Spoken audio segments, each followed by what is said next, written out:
With the Commanders having new offensive and defensive coordinators and a plethora of holes on the roster to be filled, the three of us, as well as Justin and Andrew in our group chats, have decided to put together our top 10 free agents the Washington Commanders should target and sign this offseason to elevate this team back to where they should be. BIB is back. Let's run it.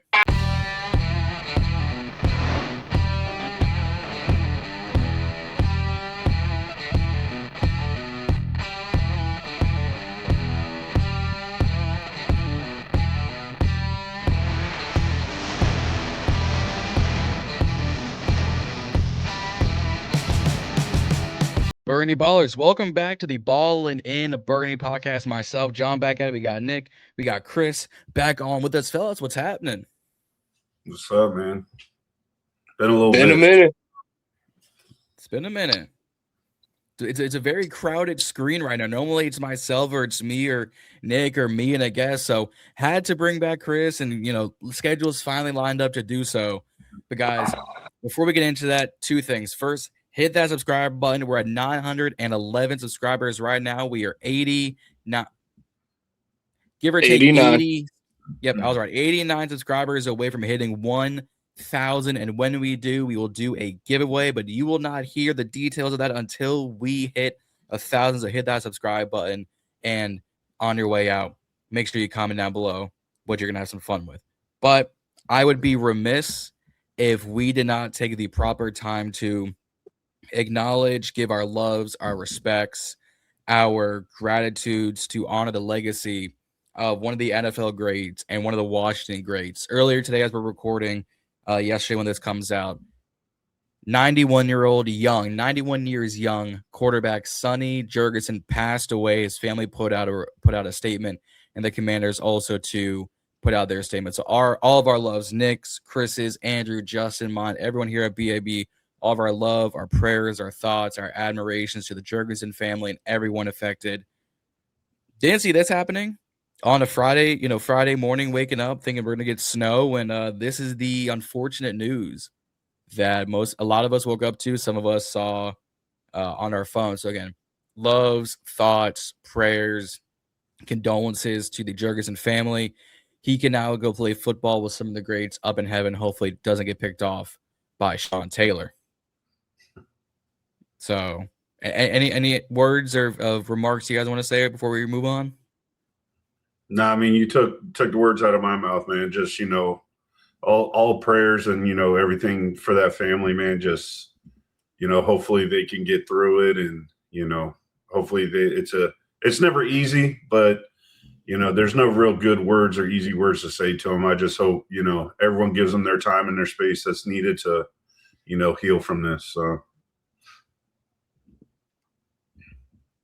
Yeah, pretty much. It took the words out of my mouth too. It's unfortunate that it happened to a Redskin legend and a Redskin great.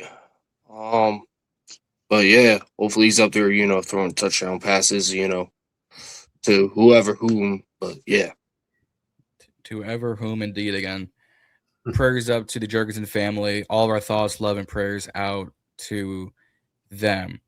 So with that being said, and to unceremoniously move on because it's kind of hard to segue when we're trying to remember somebody, we are here talking about our top 10 free agents list that the Commanders should target. 5 on offense, 5 on defense. I'm going to start on the offensive side of the ball with you fellas because I think this is where some of the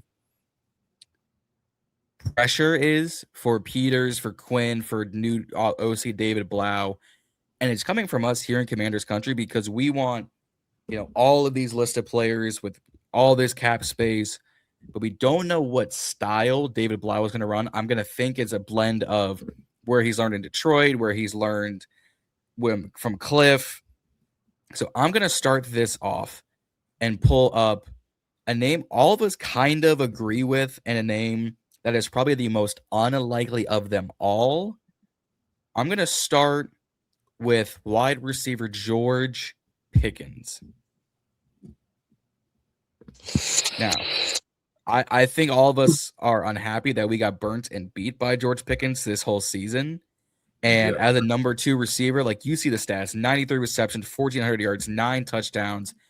The man balled out. Like, I know we're Commanders page, but can we like acknowledge he balled out as a number 2? Oh yeah. I mean, if you don't say that, I mean, you're really just a hater. Obviously, we all hate the piece of shit Cowgirls, right? But at the end of the day, like, you got to give people their respect. You know what I mean? Because he didn't do it in Pittsburgh. He went to Dallas, understanding he was going to be the number 2, and he really thrived in the role. I mean, he had some games there where, like, it looks like the old Pickens mentality was coming through again. But at the end of the day, they didn't have the number 1 passing offense because of Kevontae Turpin. So, for me, well, I should say for me, because I don't want to speak for you guys, but this is my number 1 receiver in free agency. Just for the simple fact of us having Terry, CeeDee Lamb is a clear-cut number 1, elite level receiver in this league. So he played that role so perfect, right? And then even when CD went out, he was still out there balling. So Yeah.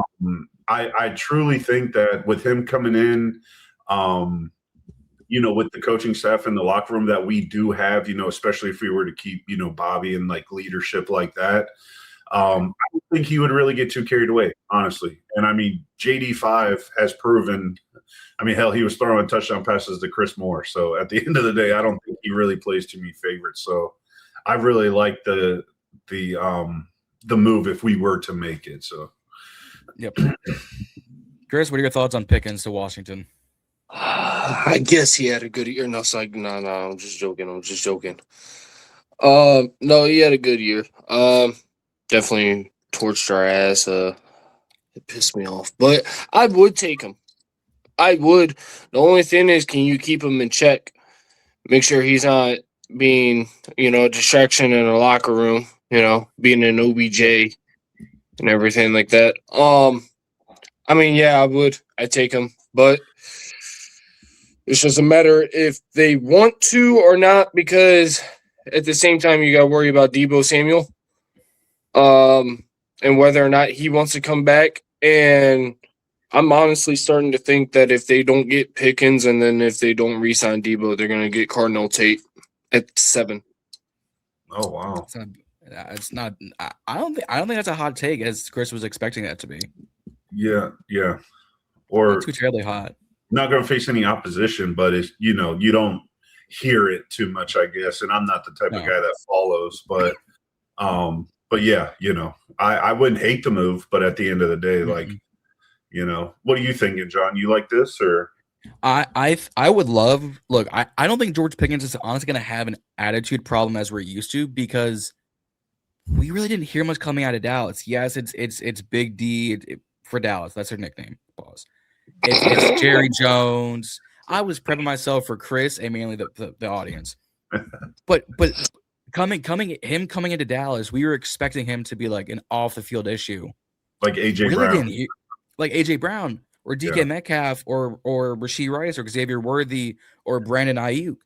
You didn't really hear that coming out of Dallas. You're thinking like, all right, he's gonna go ball on the field, but off the field, unless he was like in an interview or someone else was talking about him, you didn't hear much coming out of Fort Worth, Dallas. So I don't think he's going to be necessarily an off-the-field problem. Now, the one caveat is he's going to command so much money. Yeah. The wide receiver tag, franchise tag, is $28.2 million. I think the bidding war for him is going to start right there, if not at 30. We were all saying Terry's contract starts at 30. Yeah. Well, he's going to command probably what Terry got paid, which was 3 years, 92. Well, so let's call it 4. If he gets the Ayuk contract, which is 4 years, 120 million, he's probably going to get 75 guaranteed. Because again, he's only 24 years old. He's 6'3", 200. He had a fantastic season under Dak. Some teams, Buffalo, us, KC, New England, I think a lot of the heavy hitters who have the cap space could go after him. Now, Dallas is smart. They tag him. But if he doesn't want to stay and they're not going to use a franchise tag on him, he's going to command so much money. And Yep. that's my biggest concern. Yep. I agree as well, man. And in all honesty, I actually think Debo's going to do the same. I know that's not what this podcast is about, but just to, the reason why I'm saying it is because if you got Debo and George Pickens, sitting at AP's desk or whoever's DQ, whoever's there, right? Yep. And they're both commanding the exact same amount of money. And, Dallas doesn't tag Pickens, you're going to pay that money to Pickens, right? You're not going to pay a older receiver. Yeah. And in my opinion, Debo, like he's not a prototypical like one-dimensional guy, but at the end of the day, man, he's pretty one-dimensional. Like we all know what he's out there to do, and when he can't do it, he's not very successful. So, I like the guy. I like Debo. I think he's a good player, but at the end of the day, I think we have better options out there, and I know this podcast is going to take us to one of those other options as well. So that's you read my mind. That was a perfect segue because if I'm gonna pay Debo Samuel some type of bread, I think I'm gonna go to this brother right here, Alec Pierce, 25 years old. So he's just a year older than George.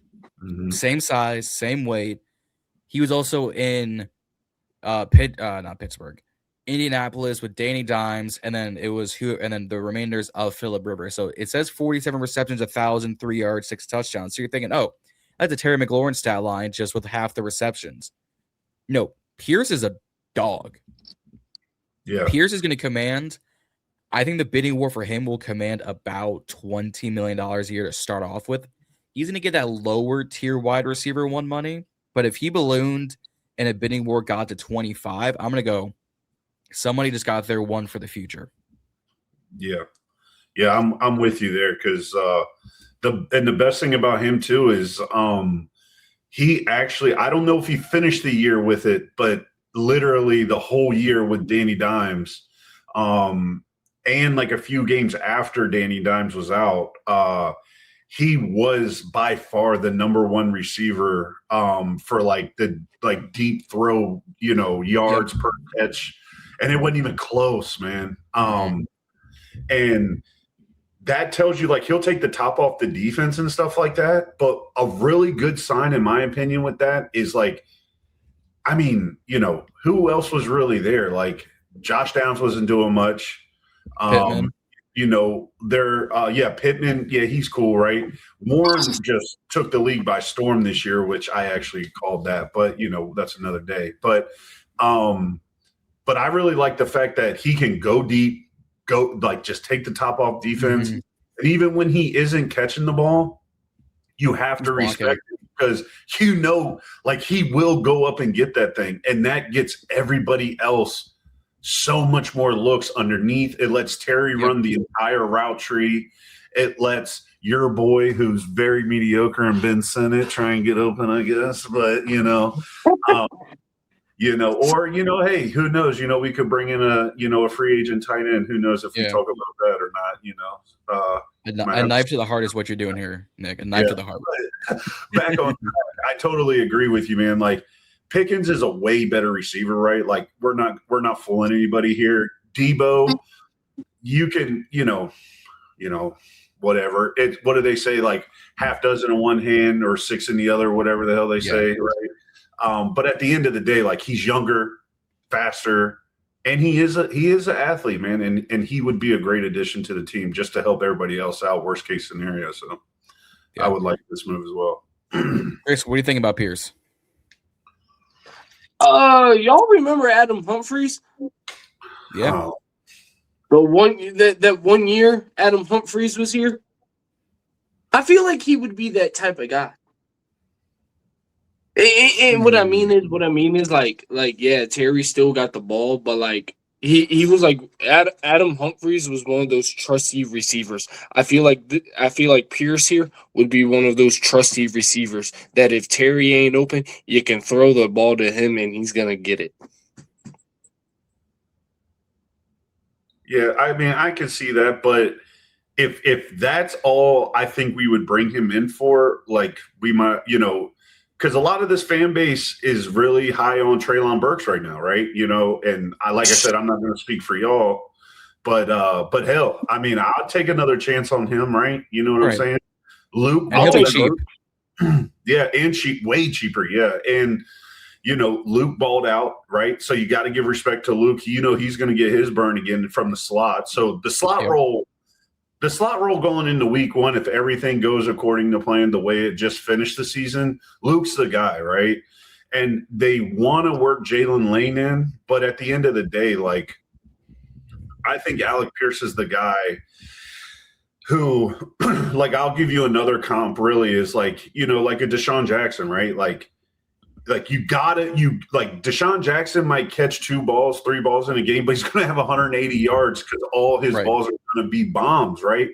And that's exactly what Alex Pierce does. So it just opens up the entire underneath, like, of the whole offense. So, whether it is Treylon or Terry or Luke or hell, even, Bill coming out the backfield, if they ever decide if he's got 2 hands to catch or not, I don't know. But at the end of the day, like, I don't think Alec Pierce is your just like decoy guy, because obviously he's proven that he can get it done. But it's just a nice, I guess you could say, cheaper option without going like, it's like a cheaper option without being like a lesser player, if that makes any sense. Like, is better, but Pickens is here, Pierce is here, right? Like, it's not like way different. So I think it's a good move. Yeah, it's not an astronomical jump going from Pickens to Pierce. Now, if we had contract offers for both and we got Pierce, I know it's the famous and they go, man, we could have had Pickens, but I also don't think we're all going to sit here and saying, yo, we got Pierce? Why? We're going to go, yeah, let's run it. Yeah, I'm with you 100% because there's other receivers out there that you're gonna, like, you could sign for a year, like Chris Moore, and you're like, what are we doing, man? Stuff like that. But the upside's there, the youth is there, and the price tag, if it's right, why not, right? Like, why not? Because like, at this point in time, we need a lot more than just one receiver. So yeah, I would agree. I'm going to switch to, you mentioned Bill, I'm going to switch to the backfield because he is in the Super Bowl right now for his Seattle Seahawks. I'm talking about a compliment to Bill. I'm talking that Dow K9 Kenneth Walker. I'm talking K9 Kenneth Walker. Chris, I'm gonna start with you on this one. What do you think about Kenneth Walker in the burgundy and gold? I'd take Rachaad White, to be honest. Ooh. I would take Rachaad White. I like Rachaad White more than Kenneth Walker, if I'm being honest. I feel like Rachaad White, he can he can maneuver a little more than K9 could. Don't get me wrong, K9 a good running back and all, but K9 shifty. I don't remember. Yeah, but you saw that run in the playoffs. Yeah. He made that boy look foolish. But I feel like Rachaad White would fit better in this offense. Plus, he knows Jayden, so there's already a connection there. I just don't want this to turn into the Arizona State Commanders, like him and Ayuk and White kind of thing. Unless we bring, I'll take Scat, but I mean, we took Scat, but I don't know. Coming out that ACL is going to be a killer for him. But I think Kenneth Walker is more. It would be the power back to Bill's hit and run kind of style, like that cut once, cut twice, and go on the inside. For, like, we've seen the whole year quietly until the playoffs, and we all had to watch. He had a really good season: 221 carries, 1,021 and 5. I think he's had 5 touchdowns in the playoffs alone. I could be wrong, but almost every game they had, he had 1, if not 2, and I think one of the games he had 3. Yeah. So I think he would actually be a better complement to Bill than what I think Rachaad White would be. Yeah. So yeah, I'll let you respond to it, Chris. You're good. No. I was just saying, fair enough. Oh, I didn't want to talk over you. My bad. But no, you good. Yeah. No, I mean, like besides the whole like take the whole JD5 knowing, Rachaad White aspect out of it, right? Strictly running back, if Bill's going to be there and be our guy, because I mean, it's hard to say, man, because it's so weird with Bill, right? The way like his stats and stuff, like you're like at the end of the season, so many fans, including myself, at the end of the year was like, what? Damn, he had that much? Like, and you're like, oh, he did have like 8 rookie of the weeks. You know what I'm saying? Like, he did show up like for us here and there. It just didn't look like he did that. Like, he didn't look like he was producing. But in my opinion, right, this is a perfect comp because I actually like Rachaad White a lot as well. Between him and Kenneth Walker, I would actually probably give the nod to Rachaad White, but very slightly, just because back to the money thing. I think Rachaad White will be a little cheaper. But also they are both coming from not necessarily backup roles, but they split the carries with both their teams.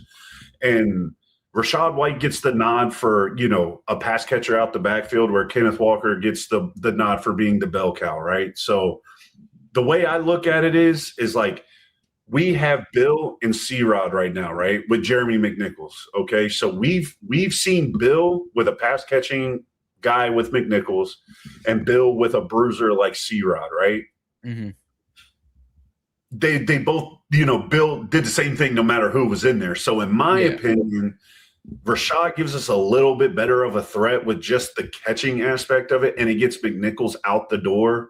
But I also lean towards Walker just for the simple fact that if something did happen to Bill, like, God forbid, right? Look what he did without Zach Charbonnet, right? Like Kenneth Walker can be the guy and it's fine.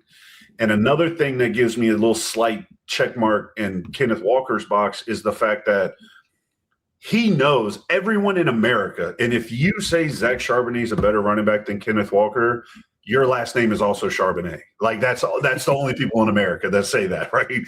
So he never once complained, like faked an injury, came out and was like, no, I ain't doing it, But then you got Rachaad White over here, like blasting Tampa Bay on Instagram. And, is he a diva? Like, is he going to do this in Washington when a younger guy he thinks that he's better than because he's friends with JD5, he can't get in the game? Right. And we do re-sign Chris Rodriguez, right? So now he's not getting any goal line work. Like, what's he going to do? Is he going to complain? Is he going to be a cancer in the locker room? So I go back and forth.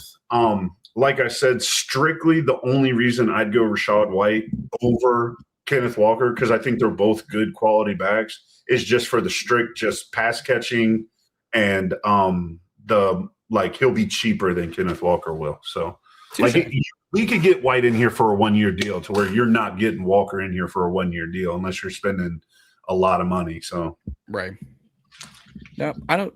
Fair enough. I think this is one of like the 3 guys, the 5 of us in our group chat were like, he's not on my list, but he wasn't on y'all's list. But I think he was on my list and Justin's list. I think Andrew was the tiebreaker.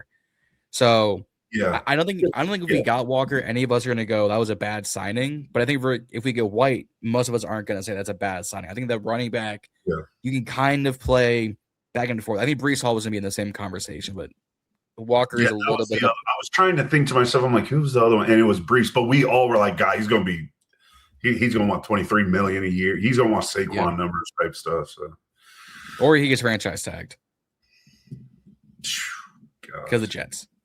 But I think, and then this is going to be the hot topic. You brought up my guy Sinnott. That was a knife to the heart again. I'm hurt by that, Nick. I'm gonna cry after we get off the episode. But we truly need with the Ertz injury, and he might retire. Or he might not come back. We need a true one. And I wish that was Sinnott, but I'm kind of coming around to be like they might not see him.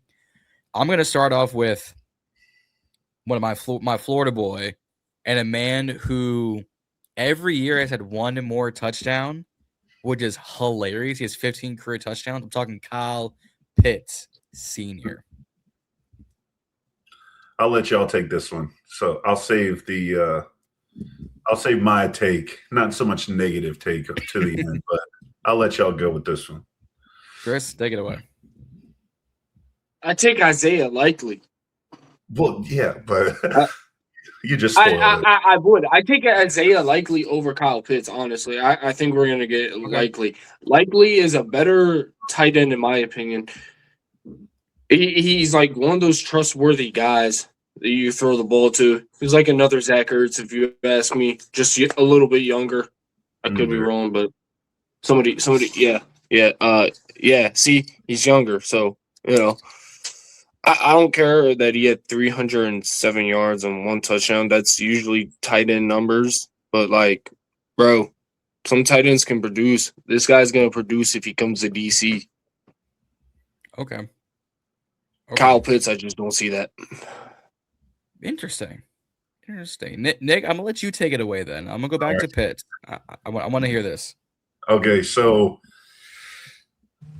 okay, this is like my Senate for you, right? Like when he came out, I was like, man, they take his ass first overall. Like he's going to be the goats of all goats in this position. And he has the athleticism. Like he's got all those tools you want. Like, he blocks, right? But he's not a blocker. You know what I'm saying? He's a pure pass catching. Correct. Yeah. Like he'll get on the line if he has to, but like he's going to bitch about it the whole way out there. Right. And my thing is like, I'm not saying Isaiah Likely is a Ben Sinnott or a Bates either. Like he's not going to go out there and, pancake, Myles Garrett to go get open for a touchdown. Right. But at the end of the day, the way I view it is that Kyle Pitts just doesn't like, I don't know what it is. Like he just gets taken out of the game so easily for me. And I used to think it was maybe just, hey, maybe it's just this quarterback, they got beef, or maybe it's, the scheme but everything has changed. Like he's had different coaches, different OCs, different quarterbacks, different tackles, different everything, man. Like, and he's gone and he's played in the league and he has gotten better these last 2 years, right? Like he's on the upward, rather than the downward, you know what I mean? So he could be into his own, but at the end of the day, man, it's just like he should be getting, 1,200 yards every season, man. And Kyle Pitts should be where Warren and Loveland already are. Oh my, yeah. Like every year Kelsey balled out, they would be like, yeah, but Kyle Pitts has got only 1 less touchdown than him with 15. And, he's only Kyle Pitts got 13 touchdowns with, 1,200 yards too. Like my thing is like, how are you that freakishly athletic and you just can't get in the end zone, man? Like you can't tell me it's the scheme or the quarterback, because every quarterback we had the same quarterback here.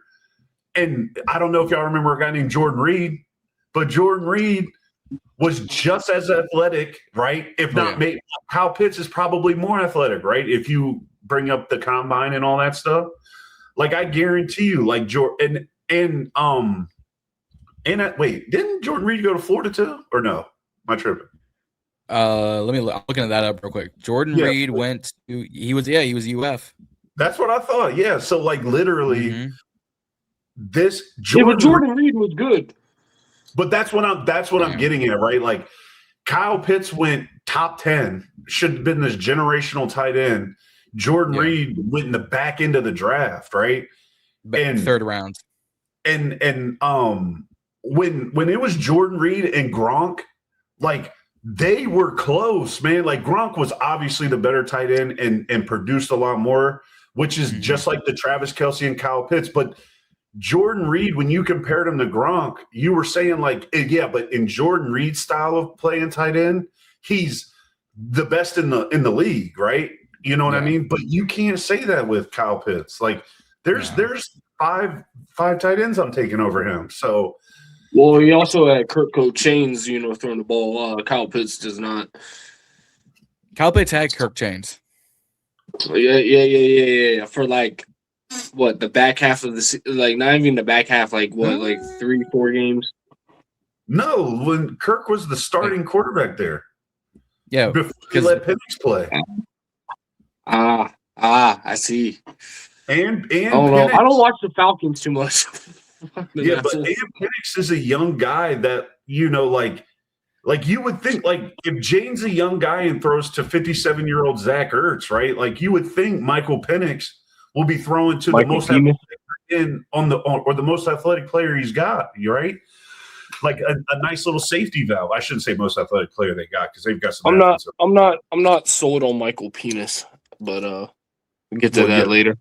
That's a different day, but that's yeah. So basically, back to the argument. If I just think Likely is for what they both are, what Kyle Pitts can be is a way better tight end than Isaiah Likely could ever dream of, right? But man, Isaiah Likely is a huge guy. Like he plays big and he's physical and he's very possessional, like just like what Zach Ertz used to be, right?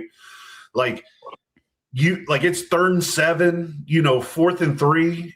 And Isaiah Likely runs across the middle of the field. Like he's going to catch it and know how to use his body to protect that ball and get that first down, just like what Ertz does. So I like the fact that we're not going to miss much between him and Ertz, but he's also young and he's ready to prove it, right? Like he's still hungry and he's ready to go, right? Like he's been behind Mark Andrews, who if I'd put money on it, I would say that he probably is in his camp like, man, I'm better than this fucking guy, man. Like, why are they not giving me the ball? But at the end of the day, you give him a true number one role, and when he comes here, he will never have to block because Sennett and Bates are, they can handle the blocking, right? And with Blough being there now, KOC he likes tight ends, obviously Cliff ran damn 3 tight end sets. I mean, 80% of the time it seemed like, but he can motion it, he can do a lot, man. And I just like the fact that he's ready to go and is trying to prove it rather than Kyle Pitts, who kind of just seems like he's out there like, man, what are they gonna do? Cut me, and that's what I don't want to deal with. So yeah, I'll let you go with that one. I think Kyle Pitts is probably going to be the cheaper of the two because to your point, the production hasn't shown up for a top 5 draft pick who was perfect in the end zone for my Florida Gators when him and Kyle Trask were lighting the SEC. We should have won a national championship, but that's not here nor there. I think to your point, Likely has that chip on his shoulder of they re-signed a 37-year-old Mark Andrews over a guy who is a decade younger and has been here the whole time. Yep. I don't think you can go wrong either way. I think Likely probably fits the pass catching profile of what Jayden wants as a tight end and what Blough/Cliff likes and liked with Ertz. Like Ertz was your pure catcher, but he would block a little bit. Isaiah Likely, pure catcher, can block a little bit. Now, if we can get his toes out a half inch shorter so he can toe tap these in the end zone. Give him some smaller cleats. Maybe give him one of those Benjamin Button diseases, but just for his feet, then we can talk. But I think I don't think you're going to pay him less than probably 10 a year if we're going Likely. I think Pigeon go a little bit cheaper. I think Likely is going to want more, but I think because he's only 25 and he's been the 2 the whole time, he wants to be the one. Teams are going to give him a bigger leash than Pitt saying, "Hey, I'm a top 5 pick." Yeah, but like Tyler Warren did your whole career in like one season. Yeah, Colson Loveland did your whole career in one season. Brock Bowers did your whole career in half a season. Yeah, Laporta. So Laporta, Kittle. Like you gonna Ferguson in Dallas, like so many tight ends who, when in later drafts or and later in the draft, have done more than Pitts have done in his 4 of his 5 years. So I would probably give the nod to Isaiah Likely. I don't think most of us are gonna sit here if we do get Pitts on, let's say, a 3-year, like if we gave him the Bates contract, but a little more, it's called 3 for $24. I'm not gonna sit here and say that was a bad deal. For who? Likely? For Pitts. I think Likely's going to be a little more. I think Pitts, I'd probably do like a 3 for 24, 25. I think likely it's gonna be more like a 3 for 30 to 33. Okay, yeah, I've never thought of it from that standpoint. I don't know. Like, I mean, I'm not saying you're wrong, but for the same argument with like Pitts coming in and being like, I'm a top 5 pick, it's like, but hey, man, like, come on, like you got to prove it again. Here's a 1 year, 12 or 2 year, like you're saying, 22. But but likely, I mean, that we could, you could argue the same thing. It's like, all right, look, you can either come here for this or you can go sit behind that guy you say that you're way better than. I mean, it's up to you, man. You know what I mean? So I feel like the ball would be in our court with regardless of who those guys are. But I know we've been rambling about this one guy for a while, but just another little sidebar too. I'd actually take Njoku over Kyle Pitts too, but Oh, that's a good one. Yeah. So I mean, Kyle Pitts it's harder for me to argue this because when you get in that mindset where you're like, no, I don't want him. Like I don't give a damn. Yeah. That's me with Ayuk. I'm that mindset like I don't want him any under circumstance. No, I wouldn't want Ayuk if they gave us a draft pick with it. I don't want it. You can keep it. Yeah, no. So that was our 5 offensive guys. We're gonna move towards the defense side of the ball. But guys, if you stick around, thank you so much, and hit that subscribe button while you're here. Road to 1,000. We're at 911 subscribers right now. More draft content coming. We're gonna do our live stream for the draft, whether it's just BIB or if the Burgundy Breakdown does a collaboration and we do all together. I'll let y'all know. But hit that subscribe button while you're here. But let's move to the defense. We are going to start off with I'm going to start with the backfield again. Going to start with Chris's guy. Bring him back in Cameron Curl. Bam. Bam, Yeah, Cam. I definitely bring back Kam Curl. Why we let him go in the first place and let him walk? No fucking idea. Yeah, there's a few arguments. Complete dumbasses, by the way, for letting that happen. Nah, bro, we gotta get rid of Quan Martin. Fucking sucks at tackling. He pisses me off every time. I feel like if we brought Kam Curl back, we wouldn't have to use the 7th overall pick on like Caleb Downs. I feel like then we could actually go for like the defensive line like we wanted, like a Reuben Bain or a David Bailey or whatever the hell his name is. Hell, maybe even a Sonny Styles, which might be a stretch, but hey, we took in some stretches before and they, paid off. But yeah, I'd take Kam Curl. I've always liked him too. Like he's a good guy, like good player. Yeah, Kam Curl's always been a fan favorite in the Commanders country area. Mm-hmm. I think his year in LA is a benefit for having younger talent around him. Cameron Kitchens, Quinn Lake, but he's also not. There's not as much pressure on his shoulders there. No, hear me out, Chris. There's not as much pressure on his shoulders there than there was here. I wasn't laughing about you. I was okay. Trying to laugh about. All right, I got you. Again, back to the pressure thing. I don't think he would have. He doesn't have the pressure in LA like he would in Washington. If we brought him back, I think he would be like, oh, we brought him back. He had a great year. He has to produce again. And when he doesn't, we're all going to sit here again and go, why did we bring him back? What was the point? He doesn't fit the scheme. I don't think he's going to warrant a whole lot of money, too. But I also don't see a scenario where I think we're going to be jumping 5 teams to bring him back kind of thing. Yeah, like we won't get in a bidding war for Kam Curl.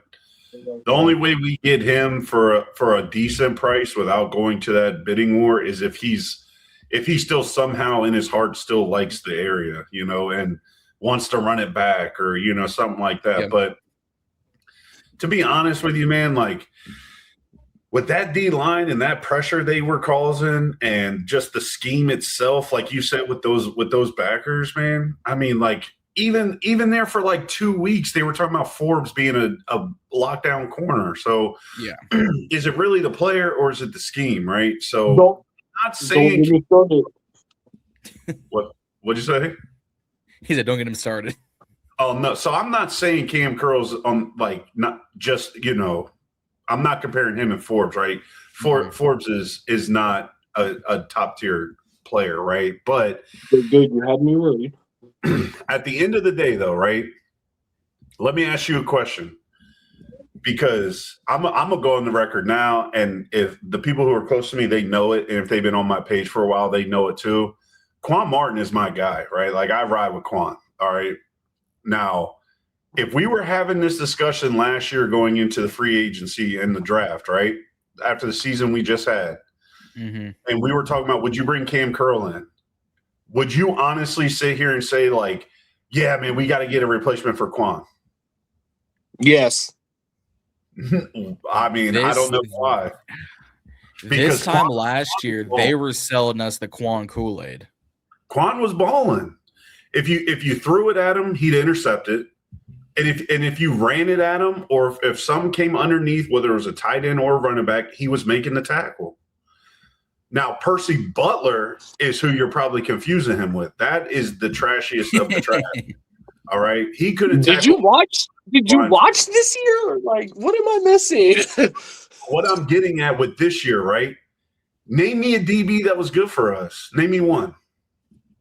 Trey Amos. Okay, Trey Amos, right? So when Trey Amos was giving up catches for first downs, every single time Trey Amos gave up a catch, it was for a first down. And then he gets hurt, right? Okay. So now that Trey Amos got hurt, who was your good DB? Who was the good DB for us? It's where Mike Sandersfield. No. It was a down year for Mikey. And okay, and that's exactly. Listen to me. I had you by the leash, and I was bringing the horse to the water. All right, now I'm gonna make you drink. All right. Last year, he's not wrong. Last year, right? Would you have said Mikey was trash? Hell no. Mikey was probably Mikey was Champ Bailey with us last year. He was balling, right? But so was the whole team, man. You know what I'm saying? Like, yeah. This year, you can't hold nothing against these dudes all year because everybody was bad. Every single person on the team was bad. Luvu was a dog last year. Couldn't be stopped. Had to triple team him. He'd still get the sack. This year, I don't even know if he played half the games. You know what I'm saying? I think someone else was out there with long hair and a number 4 on because he did not look like himself. But what you also have to remember is that Quan came into this year after getting major surgery on both arms, man.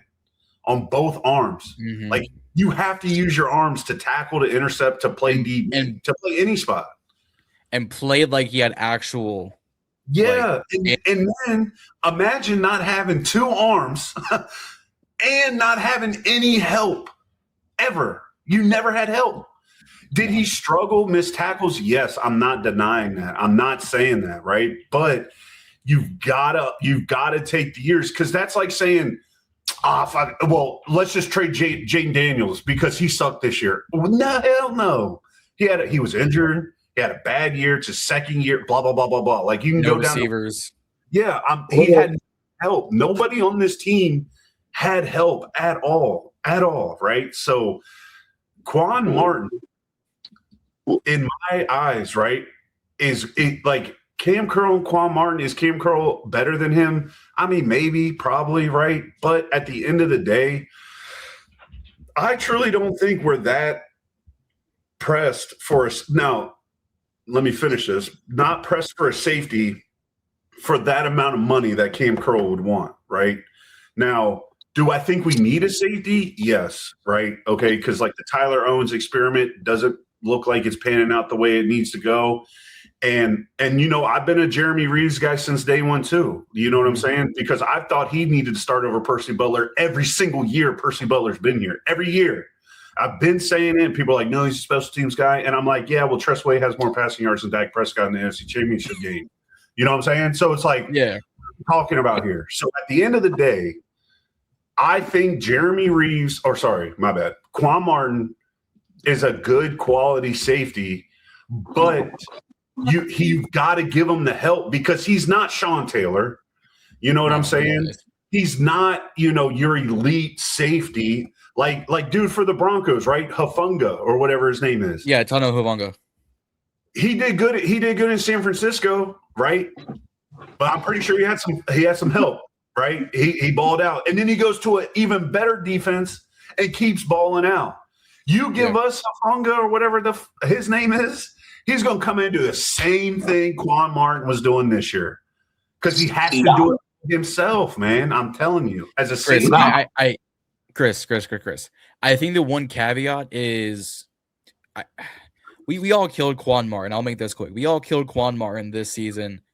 I think partially deservingly so, because there were sometimes you could drive an 18-wheeler with tank treads through the missed tackle rate he had. Well, we also were all saying all year this scheme, like Kurt Angle, absolutely sucks. Yeah. So I think two things can be true. I think Quan Martin needs to be better, and we can do better than Quan Martin, but also the scheme can be so much better. Yeah, and the scheme was better even when Dan Quinn took over, and he was still some shit. But they actually took him out when Dan Quinn came in, to his credit. So, because they were rotating people in to see what other people had. But now I know we've hit on this for a while. We got to move on to the next one, right? But let me leave you with this, right? Comment on it if you want to debate about it, think about it, whatever. But to the people out there and to y'all, the scheme, right? We struggle with the scheme. Yep. John, me and you all season for these pods, we're saying the same thing every single pod. On defense, we couldn't do anything good on defense, right? But what were the two things that no matter how hard we tried or whatever we tried to do, we couldn't stop? That was the run in the middle of the field covering the pass, right? Yep. If Quan Martin, you're playing safety, you're 20 yards off the ball, you see everything, right? You got this running back who is legitimately 8 yards up the field, right? The second he touches the ball, okay, what are you going to start doing as a safety? All right, I'm going to start creeping down. Now they hit you with the play action, and now you've got a guard, Travis Kelce running across the middle of the field, or just anybody. I mean, damn, everyone was killing Ladd McConkey running across the middle of the field. How can you expect Quan Martin to be 20 yards off the ball, but the last line of defense to stop the run? But if he stays 20 yards back, now he's got to make an open field tackle against a running back. I don't care if they're elite or not. That's a hard thing to do in the NFL, man. And then now he's like, all right, damn, we're getting gashed up the middle, man. So now as soon as the ball snap, he runs in on a play action. Next thing you know, he turns around, Ladd McConkey's over the top, or somebody like that over the top. Like, I mean, a guy man on man, like Derwin James, you know what I'm saying? Like, he struggles with it, and he's an elite safety. So at the end of the day, if Quan Martin was on the Broncos or the Niners and was struggling, yes, he sucks. But he's on the Washington shitbag Commanders last year, okay? And we couldn't stop nobody, man. I mean, the three of us might have played, strong safety a little bit better, but at the end of the day, we all looked the same because no one can stop anything. He had no help. No. So yeah, me and Nick on the defensive front. We'll put Chris over at strong side linebacker, and we'll run these tests. Mad. Yeah, me and Payne will hit a little stunt, but hit a little stunt, little 1-2. I think a person who I would take leaps and bounds over Kam Curl, and I think if we got him would take Quan's spot, not to keep being a dead horse here. Yeah. And this guy will command a bidding war because he's going to leave the Northwest or the North, excuse me. Jaquan Brisker. Yeah. 26, 6'1", 52 total tackles, 8 pass deflections, one interception, and I think he missed some time this year with some injuries. But when he is on the field and I talk to a lot of Bears fans because I work with Bears fans. They swear by this guy. When he leaves the field, you can feel it. Remember how every time Bobby would leave the field, there would be a communication issue? And when Will Harris went down, we saw the communication issue. This is them. Yeah. This is him. Yeah, he did not have. Yeah, this is their green dot. I did like he missed time last year, but he came back this year. But not I don't know why I put 52. 93 solo tackles, 1 sack, 1 interception, like 8 passes deflected. And again, he's from Penn State. He's got, the second round pick, hype. I think if we brought Jaquan in, put him in 9 and back at the backfield, I think he would immediately become our safety 1. Without a doubt, yeah. Yeah, I mean, I could see that. I actually wanted to take him in the draft, so you know what I mean. And I would him and Kam Curl to me, I would take either one. Both of them are going to want money. And like I said, not to keep beating the dead horse, like you said, I think if Cam or him came here, would they start over Quan? Probably, maybe, right? Yeah. But at the end of the day, they gotta have help, man. They gotta have help, and that's I know this is a different topic, but that's what scares me about if we were to get Caleb Downs. Do we need a safety? Yeah, we do. Could we use a better one? Of course. You'd be stupid not to think that.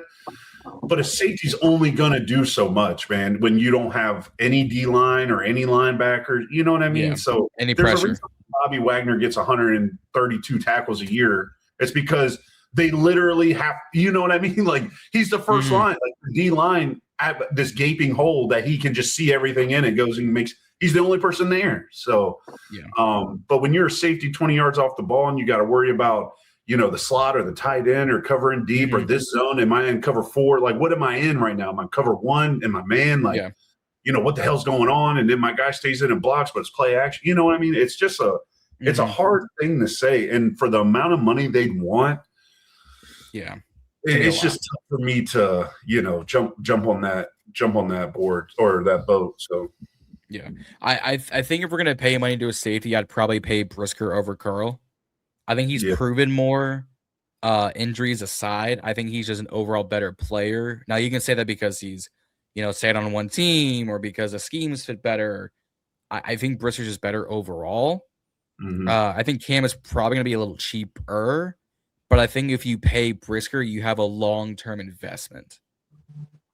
Yeah, I can see that. And like I said, I actually liked Jaquan coming out of college. So, but, we decided to take the Hall of Fame Fedarian Mathis over him. So, man. We took Fedarian Mathis. All-pro, first ballot Hall of Famer, straight to hell. Yeah, Chris. Any debate on Brisker? Or are you kind of in the same boat of I take him too? I'm in the same boat. Okay. I want to make sure you weren't going to come out as crazy. How dare you think Brisker is better than Curl? I was kind of waiting on it. Yeah, you got that Curl lower back tattoo. I seen it. He was showing wow. For the pod. He was like, "Look at this. It's on my lower back." The number 3. Yeah, it's on my, Hey, go ahead. Yeah, let me shoot the moon real quick. Get us canceled real quick. These last three are going to be more on the front 7, and I'm going to start with this guy who I introduced in our group chat, and when I said the name, I think most of us went, "Oh yeah, he's a free agent, ain't he?" All right, let's try it. Also in the Super Bowl with K9, edge/linebacker Boye Mafe. Now, it was a little smaller, lower season for him this year. Like I said, 31 total tackles, 2 sacks, a forced fumble. But when you have Leonard Williams, when you've got Byron Murphy, when you've got the people are saying the next coming of the Legion of Boom in that secondary, he didn't have to do as much. I don't think he's going to cost as much either. But he's 27, so he's in that sweet spot of young enough to where you got a few extra years, but you're not going to worry about age in 5 years' time kind of thing.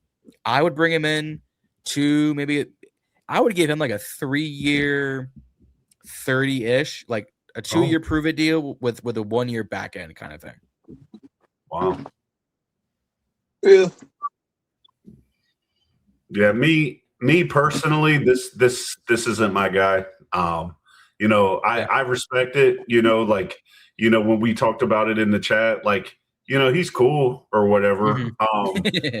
You know what I mean? But at the end of the day, all this does to me, this is like a Jacob Martin guy, a Dorrance Armstrong. We've got him already.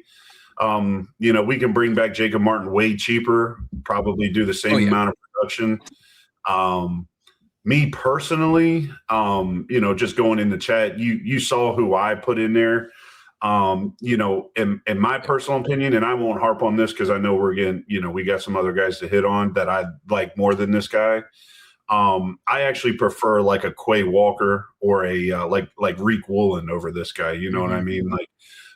But strictly just talking about him, I mean the multi-year deal is what he's going to want. And I think he actually just stays in Seattle just for going to the Super Bowl. You know what I mean? Like a little hometown discount type thing. But it's just not for me. No disrespect or no, not saying that it's wrong or bad if we were to get him. But me personally, we'll just wait for my guy to get up on this screen. I got him coming. You already know. I got him coming. Chris, what do you think about Boye Mafe?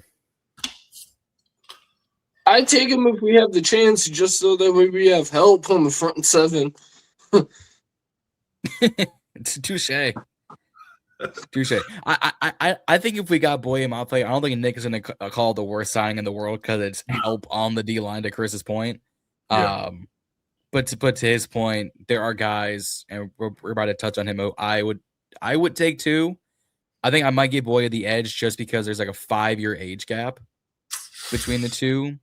Also that gap too, but I mean, between his age and the paycheck he's going to warrant, that gap I will gladly take. But the next guy, the last defensive lineman before we talk about the middle ground. Hey, you know what?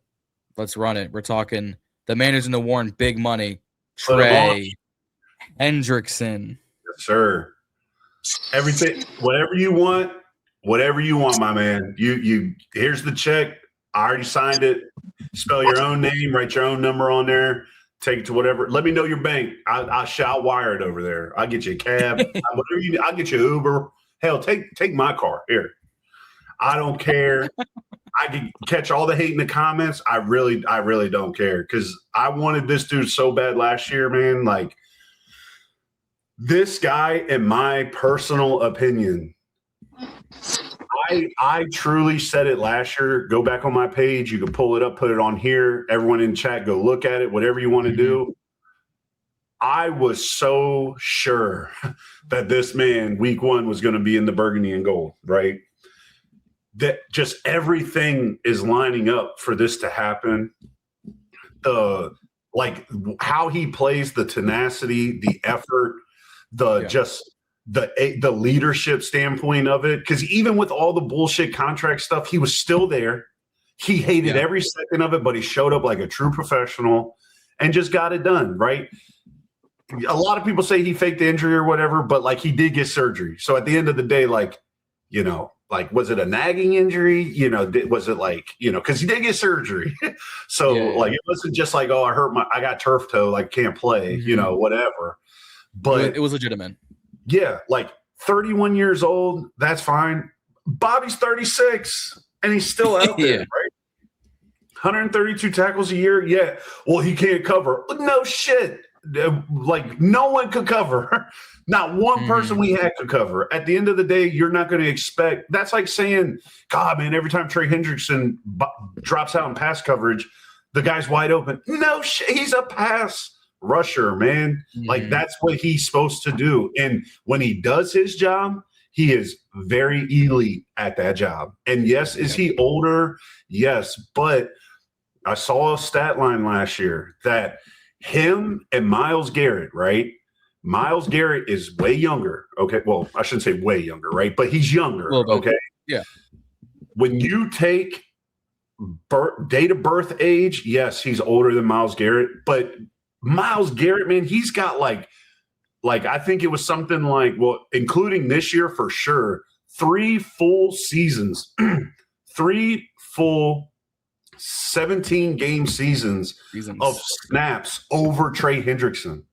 Yeah. Like Myles Garrett's body is, chiseled by fucking stone, right? So he probably doesn't feel the things that we feel, right? But at the end of the day, unfair. Trey Hendrickson has an old number next to his name, but he's not NFL 31. You know what I mean? And yeah, he goes out there, and this is my biggest thing, and I'm going to bring it up because, the people need to hear it. Max Crosby is not the answer, man. Max Crosby is not it, okay? He's horrible in the locker room.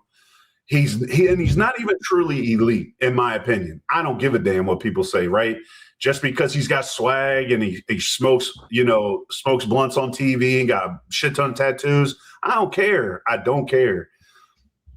If he was truly elite, he would do exactly what Trey Hendrickson and Myles Garrett has been doing every year.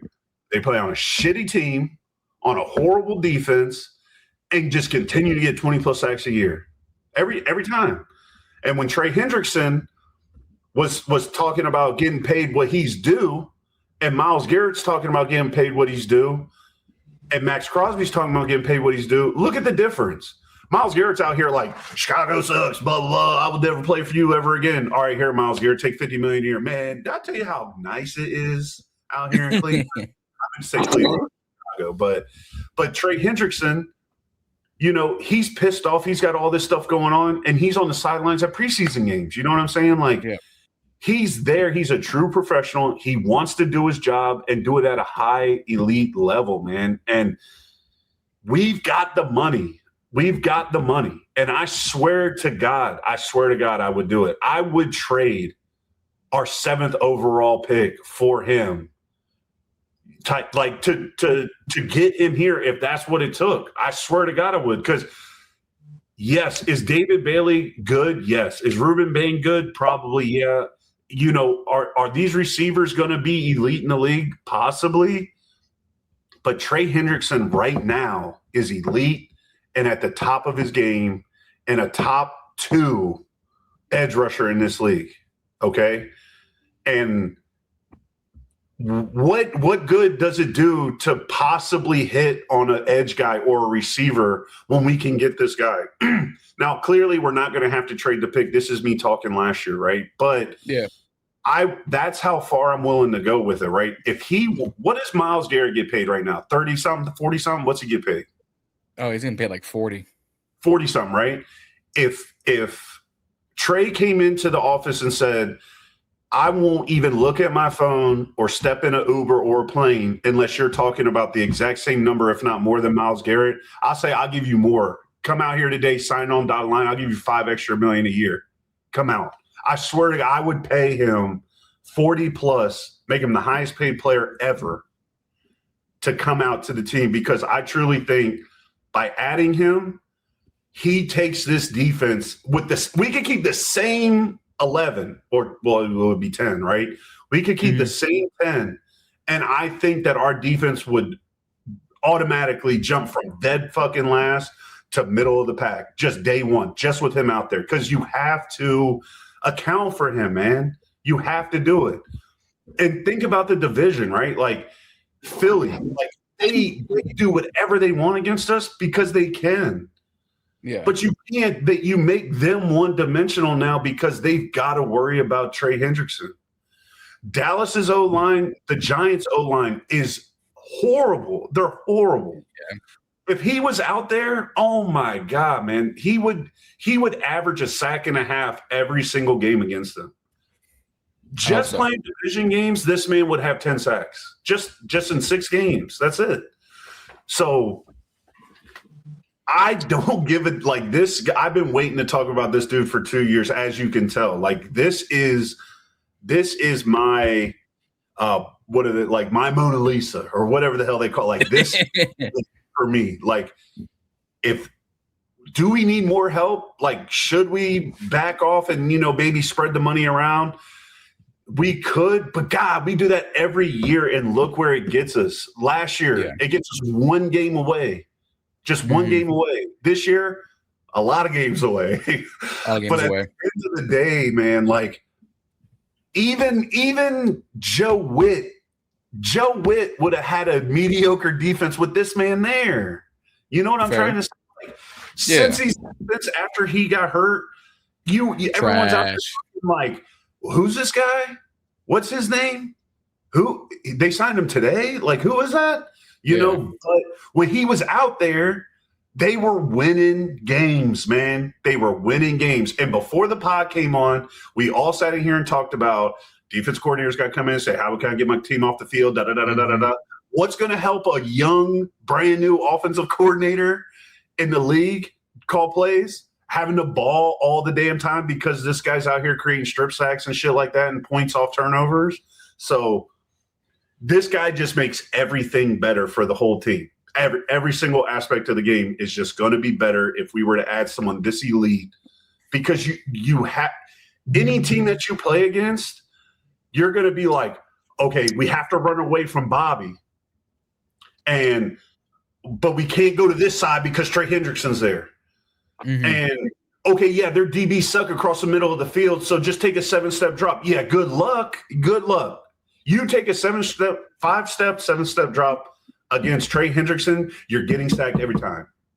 You cannot hold the ball longer than 3 seconds with him on the field, or you're done. You're done. He's either going to wreck the play and push the tackle into the backfield, you're going to have to step up, or he's going to get you down to the ground and you're going to be pissed off because you can't do anything. And that just speaks volumes, man. And we haven't had something like that in so long. And it's going to make Payne better. It's going to let Kinlaw be able to use his freakish size to get because now think about it, right? If you double team Kinlaw and you've got Payne in the middle and you've got Trey on the outside singled up, what? Yeah. So now you slide protection over. Now your tight end's completely out of the game. Your running back's completely out of the game. So now you have to chip Trey, and then now you forget about Kinlaw and Payne, who are just wreaking havoc up the middle of the field. So, as you can tell, this guy, I'm telling you, man, this is the guy. Trey Hendrickson is your Cameron Curl to Chris. This is the guy, man. I'm telling you. When he gets out here, it's going to say Commanders on the front, 91, and the back is going to say the guy. He is the truth, man. I'm telling you. If we were to bring this in, I truly think this is the guy that gets us over that hump by himself. I just honestly, wholeheartedly believe it. Could he get hurt? Yeah, but shit, so could Caleb Downs and David Bailey. Everyone can get hurt in this league, man. Think about it. We balled out. What did we do this year? Jayden Daniels got hurt. Everyone can get hurt, man. There's nothing you can do about it. So you have to take the chances. Could it kill us? Could it smack us in the face and hurt us for the next 3-4 years? Yeah. I mean, but could it also take us to 2 Super Bowls in 4 years? It could do that too. You see what I'm saying? So you just gotta, you a glass half full guy or a glass half empty guy. That's how you have. And then, and you can't change nobody's mind, right? Some guy might hate this guy because they love Myles Garrett, or they think when Dorrance Armstrong comes back, he was on pace for 13 sacks. Yeah. How many sacks do you think he's going to get if Trey Hendrickson's out there, man? You know what I'm saying? Good night. You got it. It's just depending on how you look at things and your viewpoint. You can't change somebody's mind. But in my opinion, I don't give a damn. You pick the number you want. Well, Patrick Mahomes going to make 60. You want 60? I'll let you get more money than Patrick Mahomes. I really don't care. To get you here, I got to get you here, and you ain't leaving. That's how I view it. All right. Yeah, Chris, how do you feel about Nick's Stephen A. monologue? All right, Daniel Snyder. Daniel Snyder, my ass. Damn. Yeah, I mean, don't get me wrong, the guy is good, but you pay him that sort of money, he might pull an Albert Hainsworth. Yeah, which you were probably excited for. I was 5 years old at the time. Well, I was. and yeah. I remember watching the Monday Night Massacre and just seeing Albert Haynesworth lay on the ground. Yeah, that's in all of us old. If you got gray in your beard, trust me, we have nightmares about that game still. So you got gray in your beard? I do. I trimmed it, so you can't really tell, but yes. Oh, okay. But yeah, that sounds like I mean, yeah, he's a good player. I give him that, but I don't know. Yeah, I mean, it's a calculated risk. Like good old Vince McMahon would say, it's a calculated risk that you got to take. I mean, everything's a risk in this league. So's Kam Curl. Kam Curl's a risk. But we know what he's like, though, so that's different. We don't know what Trey Hendrickson's like. Trey Hendrickson is better. No, because he's not a former Redskin, so. Oh, man, that don't matter, man. That don't matter. If I had to choose between the two, I'm bringing in Trey. I don't think we're going to pay him Myles Garrett money. I also don't think he's going to want as much. Like, I don't see a team paying him Myles Garrett. The guy is 31 years old, too, by the way. It doesn't matter. We need to get younger. I think if we brought him in for the right price, I'm all here for it. And I love Trey Hendrickson. I think I was beating the drum last year to go get him. I also know what the price tag is going to be, and it's going to be around that 35 to 38 mark because that's what he wanted from Cincinnati. I don't know if AP and DQ, are going to do that again when they gave Kinlaw the 3-year 45. When they already had Bobby and Igbenogany and Jonathan Jones and Sheldon Day and a bunch of older Dietrich Wise and a bunch of older guys. Look, I would bring him in too. I would go grab Trey Hendrickson in a heartbeat if he wants the right price tag. I'm also not going to sit here and say I'm going to pay him $40 million a year, and it's probably only going to be a 3-year contract. Yeah. Now, so rewind this a little bit, right? So the reason why I think, like I said at the beginning of my little rant, is that I think everything's lining up is because they don't have to worry about the tag. They don't have to worry about trading 2 first rounds or now it's 2 2s. Like, so now the ball's in our court, right? So all it is money. It's just money. And we got a bunch of it, right? So how they're going to view it in my eyes is that we're all in agreement here that if we go fucking 3-13 type shit again, they're gone, right? AP, DQ, they're out of here, right? So last year we were 1 game away. So yeah, go get the Dietrich Wise 1 year. Go bring in this big, huge freak of nature, overpay him because we need to stop the run, right? Makes sense, okay? What good did it do you to bring in these guys for 1 year, right? Dietrich got hurt. Kinlaw just didn't perform the way everyone thought he would. You know what I'm saying? Dorrance Armstrong got hurt. Deron Payne didn't perform the way you thought he would. It was bad. Now you're at week 15, and our best D lineman is Johnny Newton, and then the week after that, you got Ricky Barber. You know what I'm saying? Like, you got guys that you knew you had, but never thought like they would be the ones out there making the plays. You know what I'm saying? So this guy is gonna cost you money, but at the end of the day, when you think about it, like, well, fuck it. Like, I'm gonna spend the money, and if it don't work out, I'm out of it. I don't gotta worry about it. Like, we got the money now. I might as well take my because shooters shoot, right? You're gonna miss 100% of the shots you don't take. All right. Michael Scott. But at the end of the day, you bring in a proven edge rusher in Trey Hendrickson, man, and he does get hurt or he does suck. Then everyone's gonna come for your neck, right? But now let's flip it, okay? Say we do go on another run, okay? Say we go on a run, and now the 49ers pick them up. Say 49ers grab them. Now we're playing the 49ers in the playoffs. This man goes off for 4 sacks. Now we're going to be yelling because we didn't go get him. Right. You see what I'm saying? So no matter how you slice it, you're damned if you do and you're damned if you don't.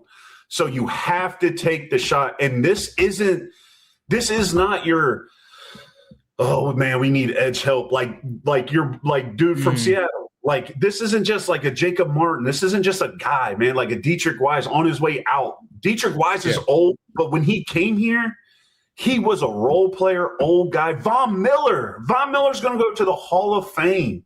Yeah. He's going to the Hall of Fame. And when we brought him here for 1 year, we knew exactly what he was going to do. I didn't even think of this, and this is only going to make the argument stronger. Von Miller came in a pass rush role where the entire NFL, the Commanders, him, everybody knew he was coming in for one thing, and he still got 9 sacks. 9 sacks. This guy's going to play all 4 downs, every single down, with that big, huge freak of nature in Kinlaw, with Johnny Newton, with Deron Payne, with Dorrance Armstrong. You know what I'm saying? Like now, like I'm not saying that like now you're terrified of these other guys, but you're damn sure scared of Trey Hendrickson coming off the edge. So you have to do something, which now opens up for everybody else, man. And golly, like you have to take the shot. Like we can't keep, like I said, going back, and I'll try and hurry this up. We're 1 game away from the Super Bowl. 1 year, guys, piece by piece by piece by piece by piece. Yes, overpay one guy to stop a run makes all the sense in the world. Makes all the sense in the world, right? You draft a young corner, blah, blah, blah, blah, blah. Makes all the sense. Yeah. But this is going into a year where you got to get elite at a certain position. AP went on record on 106.7 The Fan, on ESPN, everywhere, and made it known that edge rusher is our number 1 priority. Yeah. Are there good edge rushers in the draft? Yes, right? But look at the thing we just saw this week, man. Titans. No chance the Titans let David Bailey get by him at 3. Now what? David Bailey goes 3, right? David Bailey goes 3, and Ruben Bain goes 4. What the now we're like, oh my God, right? Now we're going to take another stream. Yeah, now we're all going to be like, Caleb Downs is the move, and then it's going to be all over again. Like, what good is a safety going to do you when we can't do nothing else underneath? So, right, I get it.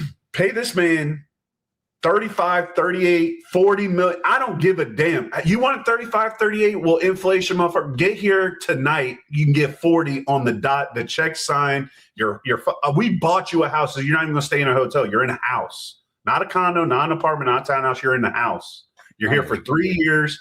Win or lose, you're riding with us into the sunset. That's the call I'm making. If it's me, I'm weak. Look, I'll make it short and sweet. If we got him, I'm all here for it. If we miss out on him, I'm not gonna come on a stream and saying that AP couldn't do it again. I'm not gonna sit here and say AP is a bad GM. It'd be hard for me. It depends who we get. Yeah, it depends who we get. But my fallback. It'll depend. Yeah, I'm with you there. I will admit that, if we get lucky, draft David Bailey, Ruben Bain, they pan out, okay. But that's a huge if, man. That's such a big if.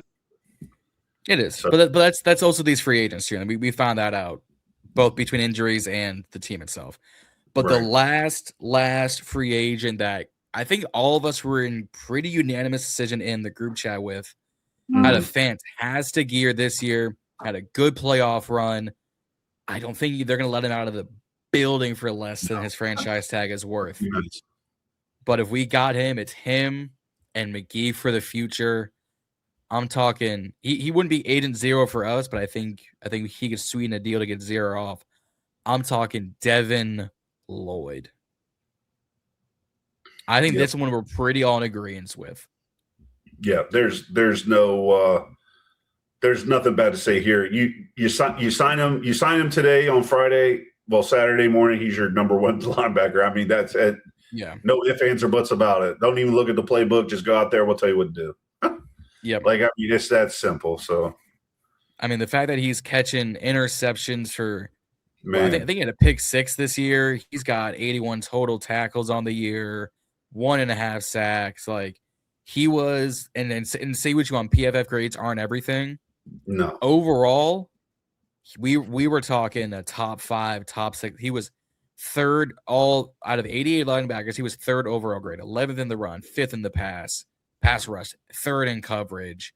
Like you want a sack and a half. You want 43 to 45 solo tackles. You want 5 interceptions.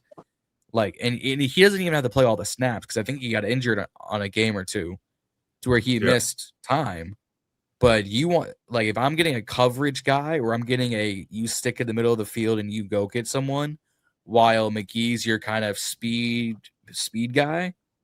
Oh, I'm taking the 27-year-old 6'3" Jaguar motor out of Jacksonville. Come up 95, come up 64 to the Beltway, and put on the burgundy and gold, Mr. Lloyd. Yep. I'm right there with you, man. Like I said earlier, I like Quay Walker as well, but Devin Lloyd, the money is going to be astronomical, just like the Trey Hendrickson thing. But you add Devin Lloyd and Trey Hendrickson, now we're cooking. But Devin Lloyd is prime Bobby Wagner, man. I mean, like the ability to play, go from first down and stuff the run, and then immediately on second down stuff the run again or know it's a pass and lock it up, get a pick or a deflection or even just a quick little tackle, right?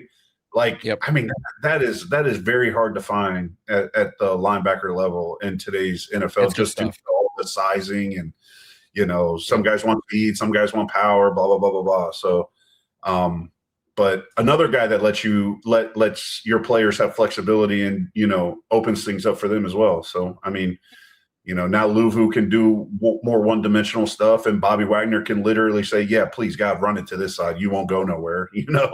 So, and same with McGee. He'll chase people down on the outside, and let Lloyd cover or whatever, or vice versa. So, I mean that'd be an amazing move, but they're gonna burn that tag. Worst case, worst case, burning it. Yeah, Tony Khan ain't letting him out for less than a Kenny Omega contract. Yeah, not at all. Not at all. Chris, what do you think about Devin Lloyd? I'll take him. We need help desperately. I'll take him. I also would like a certain linebacker in the draft, out of Indiana. I kind of seen his highlights. He looked good, Aiden Fisher, Hey, it's like, let me get Devin Lloyd. I'll take him. All right. I was expecting a little bit of pushback from Chris on this one, but I'll take it. Yeah, that's a win. Yeah. That's a win in our books.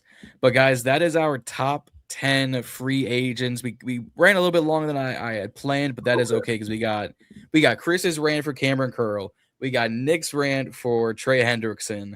You got me saying good things all year round. And we got a lot more draft content, a lot more free agency stuff happening throughout the offseason. So guys, as we wrap things up, not only hit that subscribe button, but comment down below who is your favorite free agent that we should go after. And do you agree with our list? Do you not agree with our list? Let us know in the comments. I want to talk this. Yeah, and let us know in the comments who you have winning the Super Bowl. I had Seattle. I said that on Wednesday. Give y'all's quick takes on who's winning the Super Bowl. I'm taking New England 24, Seattle 23.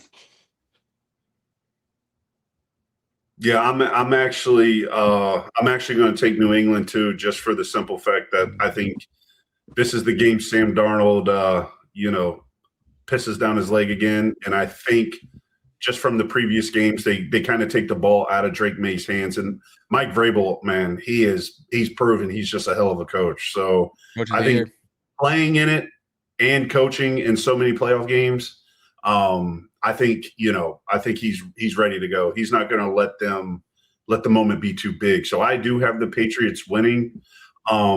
I actually think it's going to be a lower scoring game just because Drake May's not going to be throwing the ball all over the place. I got the final score being 20-16. So New England. All right. All right. I don't hate that. Give me 24-17 Seattle. I think Seattle's defense is due for a touchdown because I swear every time I watch them, they get a touchdown on defense. Drake May likes to go bowling and give away the ball, so I expect him to have a turnover in this game. And Sam Darnold doesn't have to do much when JSN and Kenneth Walker and AJ Barner and Cooper Kupp do all the work. He doesn't have to do much back there. So give me the Seahawks. But guys, comment down below who you have winning Super Bowl 60. Is it the New England Patriots led by Drake May, or do you have the Seattle Seahawks led by the ginger gun himself, Sam Darnold? Let us know in the comments. It's going to be a fun time. It's going to be a real interesting Super Bowl. But guys, subscribe here on BIB. Much more draft content coming out. Much more free agency content coming out. It's going to be a good offseason here on BIB. So with that being said, guys, raise hail and don't forget to stay ballin'. We will see y'all out there. Peace.